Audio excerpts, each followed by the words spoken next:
Ask the Pool Guy. On the video, my pool heater won't ignite, and this was specifically about a Rheem or Raypak heater. I see rust just below the burner tray. I have extensive rust under the burner tray after only one season.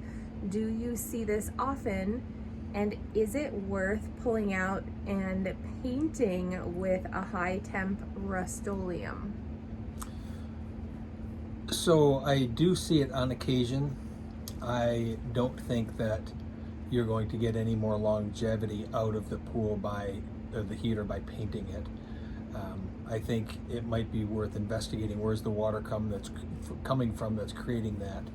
You always run the risk of there being, even if it's a fairly new heater, if you have some water chemistry issues, it's very easy. Unfortunately, it's really easy to literally burn holes through the heat exchanger and water starts dripping from inside that heat exchanger. So if you had some extreme water chemistry issues for any period of time, again, only a few months, it doesn't take years for this to happen sometimes.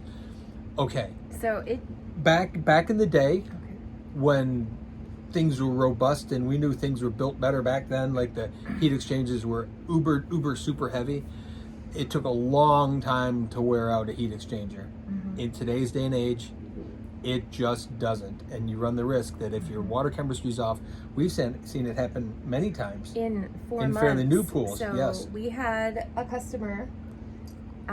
He had his liner replaced before we had installed the new heater.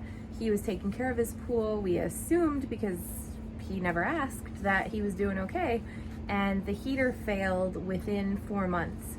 As it turns out, his pool was clear, and he only ever added chlorine to it, and never checked pH and alkalinity. Never checked. And else. His pH and alkalinity, literally, the alkalinity was like 0, and the pH was so low that it ate through that. It ate through the heater in a matter of a few months. At all. Yeah. So I would be more concerned, getting back to this question, I'd be more concerned as to what's causing the water droplets that is causing the rust to happen, and investigate that and make sure that's something that's taken care of. Well, let me say this. We did have a customer that had installed a heater. We installed the heater. She had somebody run the propane line or natural gas line. It might have been propane. Anyway, that heater also corroded very quickly, but not on the inside of like the heat exchanger. It corroded in the combustion chamber.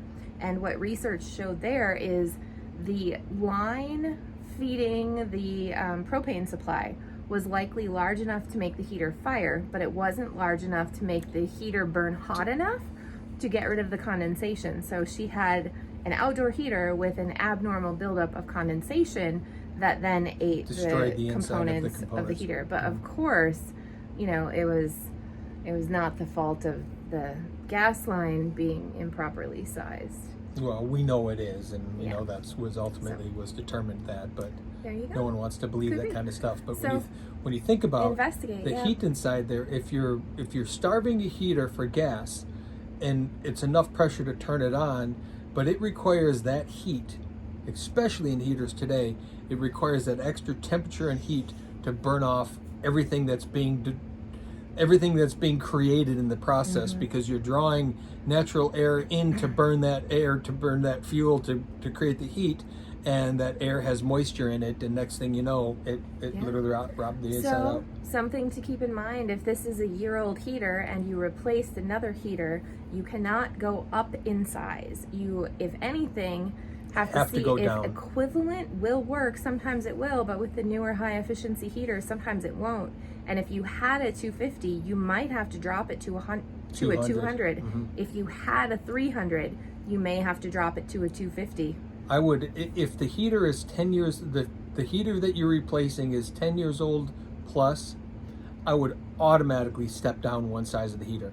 While we're still not talking super high efficiency on the heaters, we're definitely, the percentage of efficiency that's gone up, and with everything now required that it's electronic ignition and no longer standing pilot, the heat consumption or the gas consumption definitely has gone up.